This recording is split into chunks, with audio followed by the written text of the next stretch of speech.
Well, finding love and getting married is a great event in one's life, but if you are part of Canada's South Asian community, finding that match can be challenging, especially since often your choice has to please not only you, but also your family and community. Now, in the past, young people often relied on relatives, the informal auntie and uncle networks, to find a suitable match. But nowadays, more and more South Asian singles are being proactive and using other methods to meet that significant other.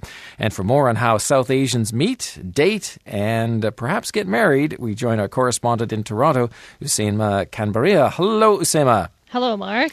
So how do South Asians find their significant other here in Canada? Well, that's a good question. I actually went to Toronto's Indian neighborhood, and also known as Little India, and I asked people, how do singles in your community meet their potential spouse? My nieces and nephews are brought up here, but they're willing to go for the arranged marriage in terms of this way. Maybe I prefer dating again. See, I met somebody at the high school. I was dating that time. If I end up married, I'll, meet someone maybe I saw in the mall. If somebody's getting married, sometimes they'll go there, take their daughter or son and see if somebody is suitable at that place and introduce them. So these were some thoughts from Toronto's Indian community. There's also the famous auntie and uncle network you were mentioning earlier, where elders in the community use a database of eligible bachelors and single women and match them according to the criteria each party is looking for. Well, what are some of the things that South Asians perhaps are looking for in a potential spouse? Well, everybody looks for a match in a personality, somebody who is intellectually compatible with them, somebody who is physically attractive, etc., etc. I mean, those are universal criteria that are important to everybody, regardless of where you're from. But when it comes to the South Asian community, the people I interviewed said that many of them prefer marrying somebody from their own culture to share the same values and traditions. I met with Sarah Virani. She's a dating expert in the Canadian South Asian community. She owns a dating website called bindidates.com, and she also organizes events for South Asian singles to mingle. Sarah says that people are not just looking for somebody who's compatible with them, they're also looking for a social and a family match. After they're married, within the South Asian fabric, families, extended families, continue to play a very important role. So having that regard for your in-laws or your spouse's parents is definitely something that's a little bit more important than it would be in perhaps a conventional marriage. She also says that religion is another important criteria for Sikhs, for Hindus, and also for Muslims. So some people would look at how religious the person and the family is. Some people might even prefer marrying somebody with their own caste, from their own caste, that is. Yeah, is it difficult for South Asians to meet a potential spouse who meets all these various criteria? Well, the South Asian community in Canada, especially in Toronto, Mark, is huge. So maybe you would think that South Asians have a lot of choice. But the Desi community, don't forget that it's very diverse. I mean, you have people from different cultures, different backgrounds, different religions, and they speak different languages. Some South Asians are traditionals, others are not. Sarah Virani, the dating expert, says that meeting a potential spouse has become increasingly difficult for South Asian Canadians, especially for successful, career-minded women. I was speaking with a woman just last night, and she's a teacher doing extremely well, very traditional, very beautiful. And you would think she'd be a perfect candidate for a marriage. But she says that, unfortunately, the very things that attract men towards me, which is my spunk and my intelligence, after a period of time are the very same attributes that intimidate them, because they say, oh, maybe we just don't want somebody this strong. Sarah also says that gender roles are more defined in the South Asian community compared to the mainstream community. So some people might prefer marrying somebody who has a more traditional role.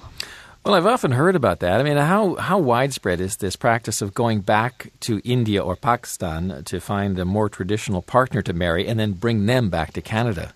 Well, according to the South Asians I spoke with, Mark, this scenario is quite common.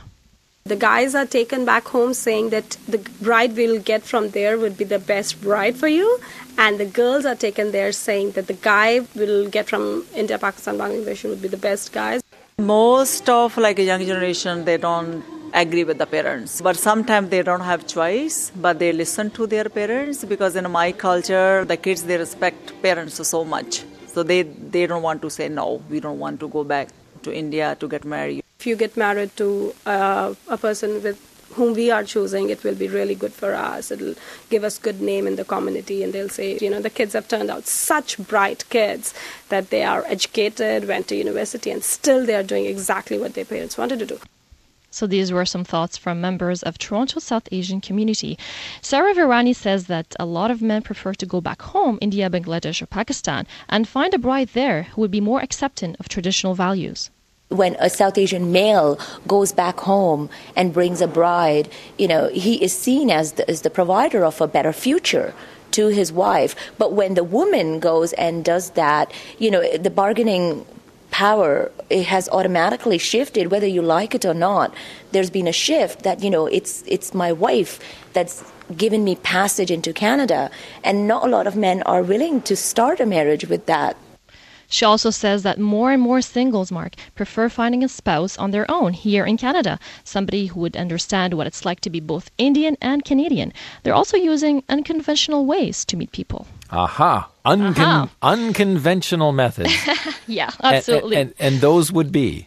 Those would be, dating websites for South Asian singles, and there's so many of them out there. There's Shadi.com, there's IndianMatrimonial.com, and there's the one run by Sarah called BindiDates.com. Sarah says that those methods are increasingly popular, especially for the very busy South Asians who don't have time to meet people and who don't want to go the traditional way either. Sarah says that she organizes a lot of speed dating events where singles meet 20 to 25 potential suitors in one night. We'll do it for a specific age group. We'll do it for a specific religious group. So we'll do like a Hindu speed dating event, a Muslim speed dating event. Do we have a lot of participation? They're always sold out. So I think, if anything, it speaks to the proactive role that women are taking. And I think it's great that they're no longer feeling shy or vulnerable about taking such an important decision into their hands. So in those events, Mark, those speed dating events, for those who don't know what that is, they're usually held in a coffee shop or in a restaurant, and single men and women, they're rotated to meet each other over a series of short dates, usually lasting about 7 minutes. And at the end of each interval, the organizer rings the bell and signal to the participants to move on to the next table, to the next date, that is. And at the end of the event, participants would submit to the organizers a list of who they would like to see again. And if there's a match, Sarah would forward contact information to both parties. Mm-hmm. How does the older generation feel about the younger generation meeting this way, through the internet and speed dating events and so on? Right. Well, they have mixed feelings about it. Now, when it comes to the internet, some parents feel that they're losing control over their son's or daughter's choice. Other parents, they're setting themselves online profiles for their children. This way they can still control the meeting process. According to Sarah, finding a spouse online has become increasingly acceptable to the community. But when it comes to speed dating, Mark, that's a different story. People feel a little bit embarrassed to admit that they go to such events. Sarah says that the community is not ready yet to fully accept speed dating. She also says that these attitudes are putting a lot of pressure on the single desis. Pressure comes from the community, which instead of being supportive and saying, that's fine, you've got a career, you've got an education, you've got a great life, you've got friends, it's just... Instead of that supportive environment, it's always like, so when are you going to get married? And, when am I going to see my grandchildren? So I think that pressure lends itself to their state of mind and just increases their anxiety more than anything else about finding a match. She also says that this pressure increases when cousins or friends get married, especially for women. Well, what advice does she have for singles who do want to meet a potential spouse? Well, she advises everybody to put yourself out there, Mark, and use the same approach you would use when you're looking for a job. She also advises women to be practical and realistic, and most importantly, find out what you really want. A lot of women don't even know what they're really looking for. And that's because they haven't undertaken that assessment with themselves of what core values are really important to them. Once you know what it is that you really need from your partner, then set yourself with some sort of a plan, and whether it's putting a profile on an online dating site, whether it's attending events like speed dating events, or even joining interest groups that you enjoy.